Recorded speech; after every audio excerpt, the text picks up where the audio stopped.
Huwag mo akong husgahan sa kaunti mong kaalaman kasi kilala mo lang ako sa pangalan, hindi sa galawan. Pinanganak akong mahirap, hindi ako pinalad makapagtapos ng pag-aaral kaya binawi ko na lang sa sipag at diskarte sa buhay.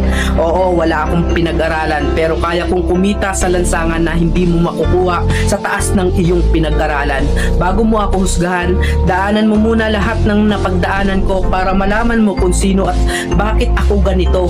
Huwag mo husgahan ng isang tao dahil sa natapos niya, dahil minsan kahit yung mga taong hindi man humahawak ng diploma, daig pa nila yung nakagraduate ng may corona. Bawat tao may kanya-kanyang kwento sa buhay, kaya bago mo sila husgahan, alamin mo muna ang kanilang pagkatao at tingnan mo muna ang sarili mo. Baka malala ka pa sa tinitira mo.